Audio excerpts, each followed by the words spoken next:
नमस्कार मेरे प्यारे दोस्तों, आप सभी का स्वागत है एम क्लास यूट्यूब चैनल के ऑनलाइन प्लेटफॉर्म पर। आज के इस वीडियो के अंदर मैं आप सभी को किरण प्रकाशी के मोस्ट इंपोर्टेंट न्यूमेरिकल क्वेश्चन करवाने वाला हूं, जो बार बार काफी बार बोर्ड एग्जाम में भाई पूछे गए हैं और इसी टाइप के आपके इस बार भी बोर्ड एग्जाम में पूछे जाएंगे। तो आज के ये वीडियो आपके लिए काफी ज्यादा इंपॉर्टेंट होने वाला है। वीडियो को आप शुरू से लेकर अंत तक जरूर देखिएगा। यदि वीडियो अच्छा लगे तो भाई लाइक शेयर और कमेंट करना ना भूलिएगा। चलिए स्टार्ट करते हैं आज के इस क्लास को, देखिएगा ध्यान से। आज का पहला क्वेश्चन है कि भाई एक अवतल दर्पण के सामने रखे बिंब का प्रतिबिंब दर्पण के सामने 100 सेंटीमीटर पर बनता है। तो यहां पर आप देख सकते हो, आपको प्रतिबिंब की दूरी दी हुई है। प्रतिबिंब कहां बन रहा है? दर्पण के सामने 100 सेंटीमीटर पर बन रहा है। तो आपको v दिया हुआ है 100 सेंटीमीटर। दर्पण के कहां बन रहा है भाई? सामने बन रहा है। तो प्रतिबिंब दूरी ली जाएगी माइनस की, राइट। आगे देखिए, यदि दर्पण की फोकस दूरी दी हुई है 98 सेंटीमीटर। फोकस दूरी मतलब आपको f गिवन है 98 सेंटीमीटर, और फोकस दूरी भी भाई किसकी होती है अवतल दर्पण में? माइनस की होती है। आपसे पूछ रहा है हो तो बिंब की दूरी ज्ञात कीजिए। आपको भाई u निकालना है। देखिए राइट, v आपको दिया हुआ है, f आपको दिया हुआ है, u आपको निकालना है। तो यहां हम दर्पण सूत्र लगा सकते हैं, दर्पण हम यहां पर समीकरण लगा सकते हैं। देखिएगा कैसे। दर्पण समीकरण से क्या होती है? 1/f इक्वल टू 1 अपॉन में b प्लस में 1 अपॉन में u होती है। 1 अपॉन में f का वैल्यू है माइनस का 98, 1 अपॉन v का वैल्यू है माइनस का 100 प्लस 1 अपॉन में u हो जाएगा। अब देखिएगा ध्यान से, इसको हम इधर ले जाएंगे तो 1 अपॉन यू बराबर में ये इधर जाएगा तो प्लस का हो जाएगा। प्लस का मैं पहले लिख रहा हूं और ये ऑलरेडी यहां पर माइनस का है। अब इसका हम लेंगे भाई एलसीएम। तो एलसीएम आ जाएगा 100 गुणा में 98, यहां आपका 98, यहां माइनस का आपका 100 हो जाएगा। यहां से आपको माइनस का 2 अपॉन में 100 गुणा में 98 मिलेगा। आगे देखिए 1 अपॉन में यू बराबर में 2 से आपका 100 कितनी बार कट जाएगा? 50 बार कट जाएगा। तो माइनस का 1 बटा में 50 गुणा में 98, ठीक है। अब देखिए आपको क्या निकालना है? u निकालना है। इसको आप पलटोगे तो माइनस का 50 गुणा में क्या हो जाएगा? 98 हो जाएगा। और जब आप 50 को 98 से गुणा करते हो तो आपका निकल कर आएगा माइनस का 4900 सेंटीमीटर। किसकी दूरी है भाई? ये है बिंब की दूरी। यदि आप इस दूरी को मीटर में लिखना चाहते हो तो आप सभी को पता है भाई कि जो 1 मीटर होता है वो 100 सेंटीमीटर के बराबर होता है।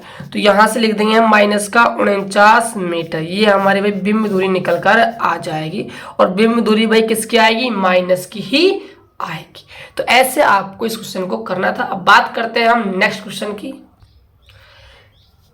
एक वस्तु 15 सेंटीमीटर वक्रता त्रिज्या, तो आपको वक्रता त्रिज्या दी हुई है r, कितनी है भाई? 15 सेंटीमीटर। त्रिज्या के अवतल दर्पण के, अवतल दर्पण दिया हुआ है तो यहां पर आप देखोगे कि वक्रता त्रिज्या किसकी ली जाएगी? माइनस की ली जाएगी। अवतल दर्पण के सामने 10 सेंटीमीटर की दूरी पर स्थित है। तो ये जो वस्तु है वो अवतल दर्पण के सामने कितनी दूरी पर स्थित है भाई? 10 सेंटीमीटर। तो ये आपको भाई यू गिवन है माइनस का 10 सेंटीमीटर। प्रतिबिंब की स्थिति बतानी है, मतलब आपको भाई प्रतिबिंब की दूरी निकालनी है v, पहली बात। तथा आपको प्रकृति बतानी है, और प्रकृति हम किससे निकालते हैं भाई? प्रतिबिंब की आवर्धन से। तो यहां पर आपको भाई आवर्धन भी ज्ञात करना है, मतलब आपको m भी निकालना है और आपको भाई प्रकृति भी ज्ञात करनी है। प्रकृति का मतलब होता है भाई कैसा बनेगा प्रतिबिंब? वास्तविक बनेगा, काल्पनिक बनेगा, वस्तु से छोटा बनेगा या वस्तु से बड़ा बनेगा। ये सारी चीज कहाँ आती है? प्रकृति के अंदर आती है। अब देखिए प्रकृति का पता चलेगा आवर्धन से। आपको भाई क्या निकालना पड़ेगा? आवर्धन। और आवर्धन का जो फॉर्मूला होता है वो m बराबर माइनस का v अपॉन में u होता है। जब आप आवर्धन निकाल दोगे तो आपकी भाई प्रकृति निकल जाएगी, राइट। अब आवर्धन कब निकलेगा? जब आपके पास v होगा और आपके पास u होगा। अब यहां पर आप देखोगे आपके पास u तो है लेकिन आपके पास v नहीं है, तो आपको भाई v भी निकालना पड़ेगा। और जब v निकल जाएगा तो भाई आपकी प्रतिबिंब की स्थिति तो निकल ही जाएगी, पहली बात, और हमारे पास आवर्धन भी आ जाएगा। अब हम v कैसे निकालें? तो हम सभी ने v, u और f में संबंध पढ़ा है जिसे हम दर्पण समीकरण के नाम से जानते हैं, राइट। हमारे पास u है, v तो हमें निकालना है। यदि हमारे पास f आ जाए तो हम इजीली हम किसको निकाल सकते हैं भाई? v को हम निकाल सकते हैं। अब f किससे निकल सकता है? यदि आपको वक्रता त्रिज्या पता हो तो हम f निकाल सकते हैं, क्योंकि वक्रता त्रिज्या और फोकस दूरी में संबंध होता है r बराबर में 2f। तो यहां से f का जो फॉर्मूला बन जाएगा वो r बाई क्या हो जाएगा भाई? 2 हो जाएगा। तो आप देख सकते हो यहां पर आपको भाई वक्रता त्रिज्या दी हुई है, तो यहां से आप फोकस दूरी निकाल सकते हो। देखिए कैसे आपको लिखना है। सबसे पहले वक्रता त्रिज्या r वे फोकस दूरी f में संबंध होता है r बराबर में 2f। यहां से हम f निकालेंगे तो f बराबर हो जाएगा r बाई 2। r है हमारा माइनस का 15 बटा में क्या हो जाएगा? फोकस दूरी 2, ये हमारा हो जाएगा भाई सेंटीमीटर। तो ये निकल कर आई फोकस दूरी। अब यहाँ पर हम दर्पण समीकरण लगाकर हम v का मान निकाल लेंगे। देखिए दर्पण सूत्र से 1 में f बराबर 1 में v प्लस में 1 में u, राइट। यहाँ से 1/v बराबर फॉर्मूला बनेगा 1/f माइनस का 1 में u।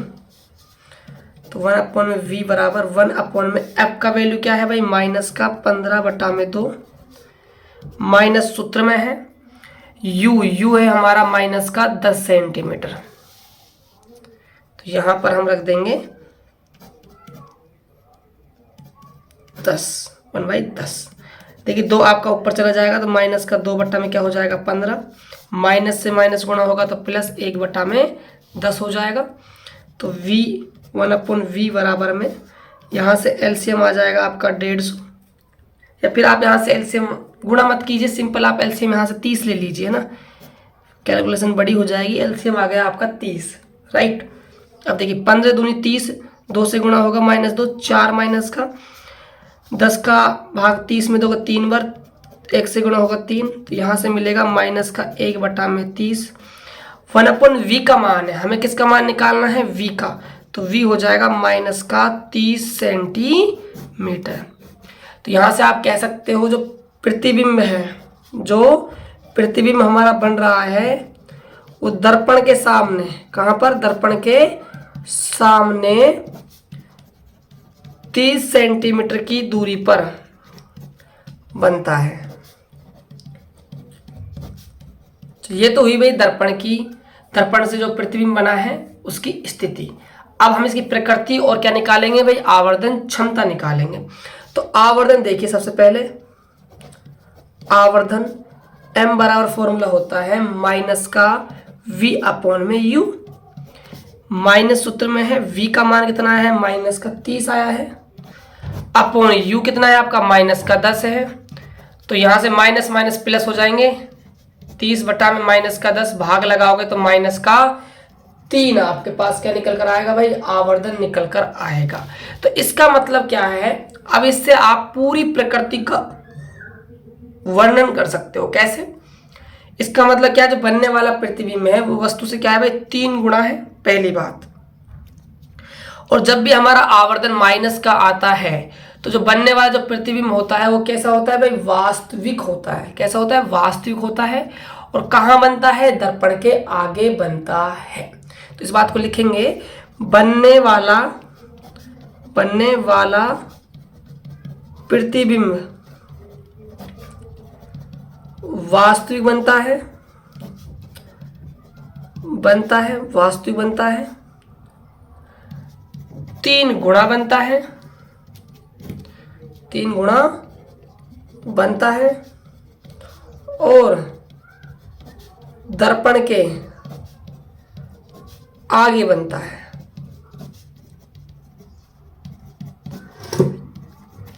ये आपका क्वेश्चन भाई समाप्त हुआ। ऐसे आपको इस टाइप के क्वेश्चनों को डील करना है। अब बात करते हैं हम नेक्स्ट क्वेश्चन की। यदि हीरे का अपवर्तनांक 2.42 है, हीरे का आपको भाई अपवर्तनांक दिया हुआ है, मतलब आपको n का मान दिया हुआ है 2.42 है, तो उसके लिए क्रांतिक कोण का मान आपको भाई ज्ञात करना है। क्रांतिक कोण को हम c से व्यक्त करते हैं, c का मान आपको भाई निकालना है।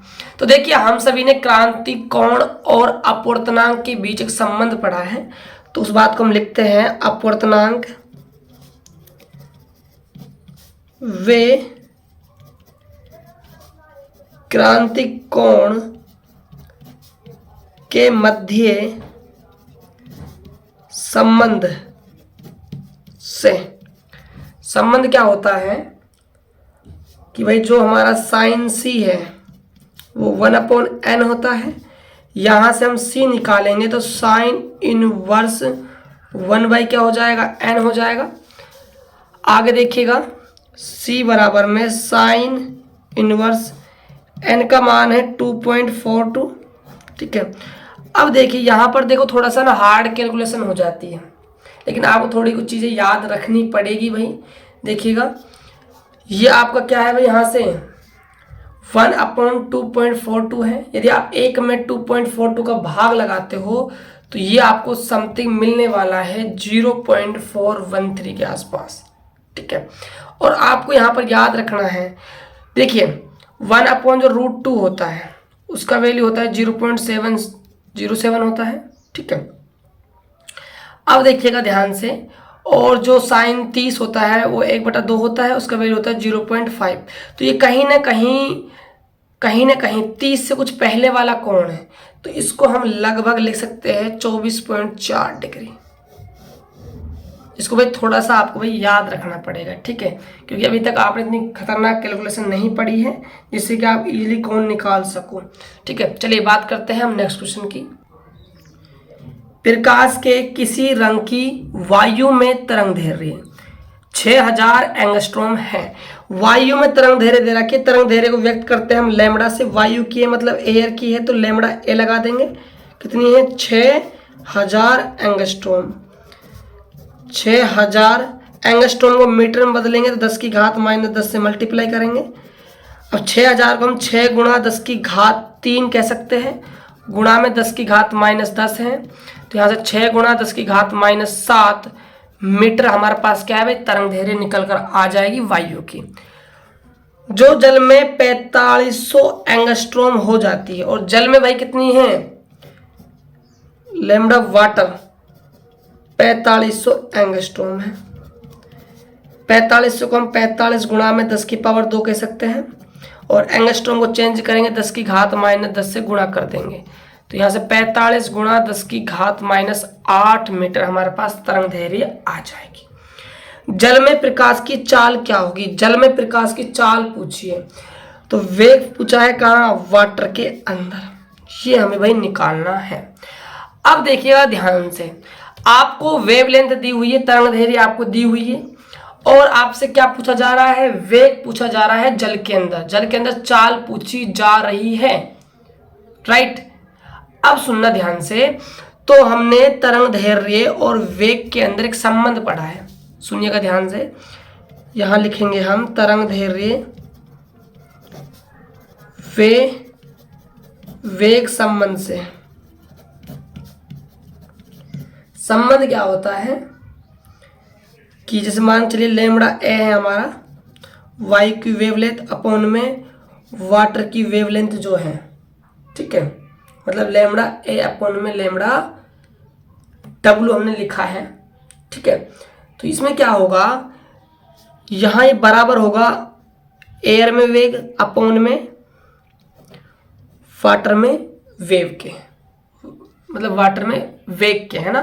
अब हमें क्या निकालना है भाई, ये संबंध है, ये संबंध है, इसको आप अच्छे से याद कर लीजिएगा। ये वेवलेंथ और वेग के मध्य क्या है, संबंध है। लैम्बडा ए अपॉन में लैम्बडा डब्ल्यू बराबर होगा वी ए अपॉन में वी डब्ल्यू के, ठीक है, चलिए अब यहाँ से आपको बनाना है फॉर्मूला किसके इक्वल, वी डब्ल्यू के इक्वल। तो वी डब्ल्यू के इक्वल कैसे बनेगा भाई फॉर्मूला, इसको आप यहाँ क्रॉस कर दीजिए, इसको आप वहाँ ले जाइए और लेमड़ा ए का भाग लगा दीजिए। तो वी डब्ल्यू आएगा आपका V A cross lambda W upon में लेमड़ा ए हो जाएगा। अब देखिएगा वी डब्ल्यू बराबर वी ए का मतलब है वायु में वेग। वायु में वेग हम सबने पढ़ा है कितना होता है 3 गुणा 10 की पावर 8। लेमड़ा डब्ल्यू वाटर में तरंग दैर्घ्य कितनी है भाई 45 गुणा 10 की घात -8। लेमड़ा ए कितना है भाई 6 गुणा 10 की घात -7। सब कैलकुलेशन करनी है और कुछ नहीं खास, देखिएगा ध्यान से। ये प्लस की 8 पावर ये माइनस की 8 पावर आपस में कैंसिल आउट हो जाएगी, ठीक है। अब देखिए 3 दूनी यहाँ से हो जाएगा 6, यहाँ से 45 बटा में 2, 10 की घात -7 ये ऊपर जाए किसकी हो जाएगी भाई प्लस की हो जाएगी। अब आप इसमें भाग लगाते हो तो ये आपका 22.5 गुणा में 10 की घात क्या है भाई 7 आएगा। क्या आएगा 7 आएगा मीटर पर सेकंड। आपका वेग निकल कर भाई वाटर में आ जाएगा। ऐसे भाई आपको इस क्वेश्चन को करना था। बात करते हैं आप नेक्स्ट क्वेश्चन की। क्वेश्चन नंबर 5 है एक उत्तल लेंस, एक क्या है उत्तल लेंस की वक्रता त्रिज्या क्रम से 20 सेंटीमीटर तथा क्या है 30 सेंटीमीटर है। ये आपका भाई एक क्या है उत्तल लेंस है, ठीक है। उत्तल लेंस के अंदर 2 वक्रता त्रिज्याएं पाई जाती है, एक को हम कहते हैं R1 और एक को हम कहते हैं R2। 2 वक्रता त्रिज्याएं होती हैं। जो R1 होता है वो प्लस का लिया जाता है और जो R2 होता है वो माइनस का लिया जाता है, राइट। लेंस के पदार्थ का अपवर्तनांक 1.5 है, मतलब n का मान दिया हुआ है 1.5, ठीक है। आगे देखिएगा और आपको यदि लेंस कहाँ है जल में रखा गया है तो जल का अपवर्तनांक दिया हुआ है म्यू। इस म्यू को मैं n2 भी भाई कह सकता हूँ, इसको मैं n1 कह सकता हूँ, इसको मैं n2 भी कह सकता हूँ। कितना है 1.33 रखा जाए। तो इनकी फोकस दूरी ज्ञात कीजिए। आपको भाई फोकस दूरी ज्ञात करनी है, आपको f निकालना है, राइट। अब देखिएगा ध्यान से, तो हम सभी ने पतले लेंसों का एक सूत्र पढ़ा है। आपको याद होगा कि जब हम लेंसों को आपस में कनेक्ट करते हैं और उनकी वक्रता त्रिज्या दे रखी हो, अपवर्तनांक दे रखा हो, तो एक पतले लेंस सूत्र से हम क्या जानते हैं कि 1 में f बराबर में n2 अपॉन में n1 माइनस का 1 अपॉन में 1 में r1 माइनस का 1 में R2 हो जाएगा। आगे देखिएगा 1 में f बराबर n2 होता है जो ज़्यादा मान वाला n2 की बात चल रही है। तो n2 है यहाँ पर आपका n2 होता है बच्चों ज़्यादा का मान, जो क्योंकि n2 अपॉन में n1 फॉर्मूला होता है ना, तो जो n2 होता है वो ज़्यादा होता है, n1 कम होता है। तो यहाँ पर हमें थोड़ा सा ना इसको चेंज करना पड़ेगा, इसको n1 करना पड़ेगा, इसको करना पड़ेगा n2, क्योंकि ऊपर आएगा ज़्यादा वाला। तो 1.5 ज़्यादा है 1.33 से, ठीक है। तो 1.5 अपॉन में 1.33 -1 R1 है 20, ये माइनस प्लस। आगे देखिए 1 में f बराबर 1.5 माइनस का 1.33 अपॉन में 1.33 हो जाएगा। एलसीएम आएगा यहाँ से 60, ठीक है।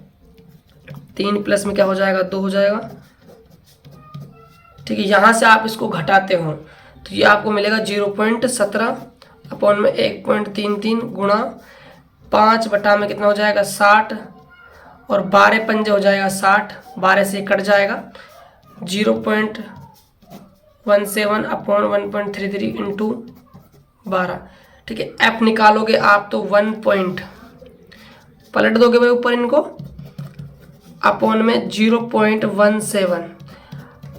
अब इसको यदि आप आपस में यदि कैलकुलेट करते हो उन सभी चीज़ों को तो आपको जो फाइनल आंसर निकल कर आएगा वो निकल कर आएगा भाई 96 सेंटीमीटर। कर लीजिएगा आप इसको भाई कैलकुलेशन, 96 सेंटीमीटर इस क्वेश्चन का फाइनल आंसर आएगा। तो ऐसे आपको इस टाइप के क्वेश्चनों को भाई करना है। अब बात करते हैं अगले क्वेश्चन की। क्वेश्चन नंबर 6 क्या बोल रहा है, ध्यान दीजिएगा। एक भाई आपकी क्या है, सरल सूक्ष्मदर्शी है जिसकी आवर्धन क्षमता है 11। तो आवर्धन क्षमता 11 है, मतलब आपको m का मान दिया हुआ है कितना, 11 है। इससे प्रतिबिंब स्पष्ट दृष्टि की न्यूनतम दूरी पर बनता है। देखिए यहाँ पर स्पष्ट दृष्टि की न्यूनतम दूरी की बात हुई, मतलब आपको कैपिटल D दिया हुआ है, ठीक है। और कैपिटल D क्या है भाई, हम जानते हैं 25 सेंटीमीटर होता है। जो निकटतम, जो आपकी स्पष्ट दृष्टि की जो न्यूनतम दूरी होती है वो कितनी होती है भाई, 25 सेंटीमीटर होती है। ये बात कॉमन है, इसको आप याद रखोगे, ठीक है। कहीं पर क्वेश्चन में आपको देगा नहीं, आपको खुद से लिखना पड़ेगा। इससे प्रयुक्त लेंस की फोकस दूरी आपको ज्ञात करनी है। आपको भाई f निकालना है, राइट। देखिएगा आवर्धन t और f इन तीनों में एक संबंध निकला था, याद होगा आपको सरल सूक्ष्मदर्शी के अंदर, कि जो हमारा आवर्धन होगा m वो बराबर होगा 1 प्लस में d बटा में f के, राइट। अब देखिएगा m का मान है 11, 1 प्लस इसका मान है d का मान 25 बटा में f।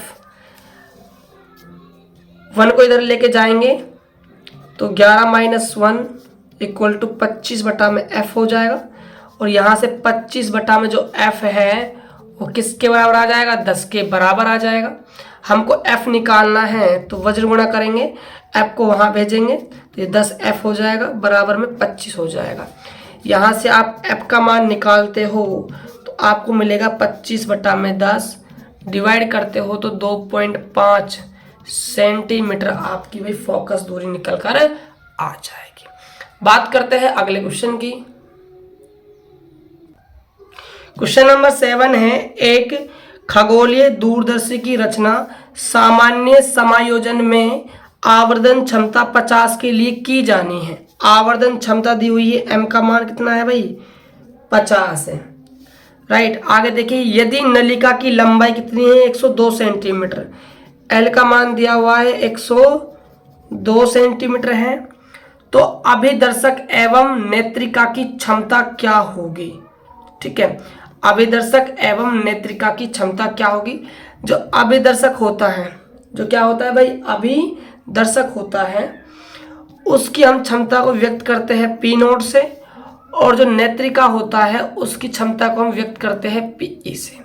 यानी कि हमें P नोट और PE निकालना है, P नोट और PE हमें ज्ञात करना है, राइट। अब देखिएगा P नोट कब निकलेगा, क्योंकि पावर का फॉर्मूला होता है P बराबर 1 में F। तो P नोट कब निकलेगा भाई, जब हमारे पास क्या आ जाएगा, F नोट आ जाएगा। और PE कब निकलेगा, जब हमारे पास क्या आ जाएगा, FE आ जाएगा, क्योंकि दोनों क्या है भाई फॉर्मूले के अंदर आते हैं। तो हमें F नोट और FE पहले निकालना होगा। अब ये कैसे निकलेगा, देखिएगा ध्यान से। आवर्धन का फॉर्मूला क्या होता है भाई, m बराबर, ठीक है, खगोलीय दूरदर्शी के अंदर की बात कर रहा हूं मैं, F नोट अपॉन में क्या होता है, FE होता है। F नोट का मतलब है अभिदर्शक लेंस की फोकस दूरी, और FE का मतलब है नेत्रिका लेंस की फोकस दूरी, ठीक है। चलिए, आवर्धन आपका दिया हुआ है 50, F नोट अपॉन में क्या हो जाएगा, FE। तो यहां से आपका F नोट निकल कर आ जाएगा 50 FE। अब देखिए, जो नलिका की जो लंबाई होती है L, वो किसके बराबर होती है, F नोट प्लस में FE के बराबर होती है। तो लंबाई तो दे रखी है आपको कितनी, 102 मीटर है, सेंटीमीटर सॉरी। F नोट का मान आपने निकाला 50 FE प्लस में FE जुड़ेगा तो यहाँ से 51 FE बराबर में 102, और यहाँ से FE निकलेगा तो 102 बटा में 51, भाग लगाओगे तो यहाँ से आपको मिलेगा 2 सेंटीमीटर मान मिल जाएगा। ये निकला है FE, ठीक है। अब आपको क्या निकालना है, F नोट और निकालना है। तो इस Fe के मान को हम कहाँ रख देंगे, इस इक्वेशन में रख देंगे। इसको आप इक्वेशन नंबर 1 मान लीजिएगा, ठीक है। इसमें रखेंगे हम इसका मान, तो एफ नोट क्या मिलेगा भाई, 50 गुणा में 2 मतलब आपको मिल जाएगा 100 सेंटीमीटर एफ नोट का मान, ठीक है। अब देखिए आपके पास एफ ई भी है और एफ नोट भी है, तो आप पी नोट कैसे निकालोगे, 1/f नोट कर दोगे। तो 1/, में क्या है भाई 100, 1/, में क्या है 100 डायप्टर, क्या आएगा डायप्टर। लेकिन जो ये जो आया है ये मीटर में है, लेकिन बुक में क्या है, हमारा जो क्वेश्चन का जो आंसर है वो सेंटीमीटर मान के कर रखा है। तो इसी फॉर्मूले को हम सेंटीमीटर में कन्वर्ट करेंगे तो ऊपर 100/100 हो जाएगा। तो यहाँ से क्षमता आ जाएगी 1 डायप्टर निकल कर। अब बात करें हम एफ ई की, तो 1/f ई हो जाएगा।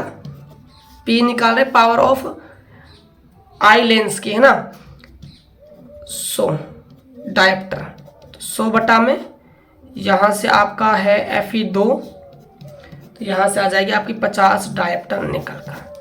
तो ऐसे भाई आपको इस क्वेश्चन को करना था।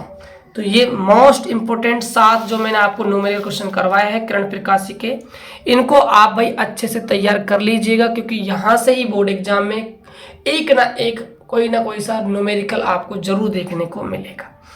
लास्ट में कमेंट करके आप अवश्य जाए आपको ये क्लास कैसा लगा। क्लास अच्छा लगा हो तो भाई हर चैप्टर वाइज ऐसे ही आपको मैं न्यूमेरिकल क्वेश्चन करवा रहा हूँ।